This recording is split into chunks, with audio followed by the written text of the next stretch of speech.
ಎಲ್ಲರಿಗೂ ನಮಸ್ಕಾರ. ನಾನು ನಿಮ್ಮ ಡಾಕ್ಟರ್ ಚೈತ್ರ ಪಂಡಿತ್. ನಮ್ಮ ಜಗತ್ತಿನಲ್ಲಿ ಸಂಭವಿಸುವಂತಹ ಎಲ್ಲ ಸಾವುಗಳಲ್ಲಿ ಮುಖ್ಯವಾದ ಕಾರಣ ಅಂತಂದ್ರೆ ಕಾರ್ಡಿಯಾಕ್ ಕಾಂಪ್ಲಿಕೇಶನ್ಸ್ ಅಥವಾ ಕಾರ್ಡಿಯಾಕ್ ಡಿಸೀಸಸ್ ಅಲ್ವಾ. ಅದರಲ್ಲೂ ಸ್ಪೆಷಲಿ ಹೈಪರ್ ಟೆನ್ಷನ್ ಅಂತ ಹೇಳ್ಬೋದು, ಅಥವಾ ಅಧಿಕ ರಕ್ತದೊತ್ತಡ.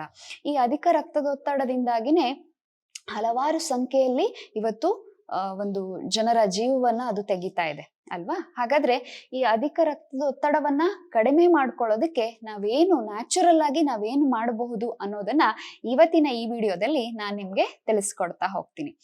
ನೋಡಿ, ಒಂದು ಸಲ ಯಾರಿಗೇ ಆಗ್ಲಿ ಈ ಅಧಿಕ ರಕ್ತದೊತ್ತಡ ಡಯಾಗ್ನೋಸ್ ಆಯ್ತು ಅಂತ ಆದ್ರೆ ಅವರು ಕನ್ವೆನ್ಷನಲ್ ಡಾಕ್ಟರ್ಸ್ ಹತ್ರ ಹೋದಾಗ ಮೆಡಿಸಿನ್ ಅನ್ನ ಪ್ರಿಸ್ಕ್ರೈಬ್ ಮಾಡಲಾಗತ್ತೆ.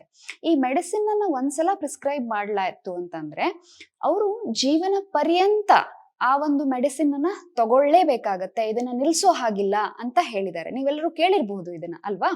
ಹಾಗಾಗಿ ವರ್ಷಗಳು ಉರುಳುತ್ತಾ ಹೋಗ್ತಾ ಇದ್ದ ಹಾಗೆ ಈ ಒಂದು ಮೆಡಿಸಿನ್ ಪ್ರಮಾಣ ಕೂಡ ಜಾಸ್ತಿ ಆಗ್ತಾ ಹೋಗುತ್ತೆ. ಯಾಕಂತಂದ್ರೆ ನಾವು ಹೇಗೋ ಮೆಡಿಸಿನ್ ತಗೊಳ್ತಾ ಇದೀನಿ ಅಂತ ಹೇಳಿ ಈ ಜೀವನ ನಿರ್ವಹಣೆಯನ್ನ ಅಥವಾ ಲೈಫ್ ಸ್ಟೈಲ್ ಅನ್ನ ಕರೆಕ್ಟ್ ಮಾಡ್ಕೊಳ್ಳೋದ್ರ ಕಡೆ, ಆಹಾರವನ್ನ ಸರಿಯಾಗಿ ಸೇವಿಸೋದ್ರ ಕಡೆ ಅಷ್ಟೆಲ್ಲ ಗಮನ ಹರಿಸೋದೇ ಇಲ್ಲ ಅಲ್ವಾ. ಹಾಗಾಗಿ ಮೆಡಿಸಿನ್ನ ಸೇವನೆಯ ಪ್ರಮಾಣ ಅಥವಾ ಡೋಸೇಜ್ ಕೂಡ ಇನ್ಕ್ರೀಸ್ ಆಗ್ತಾ ಹೋಗುತ್ತೆ.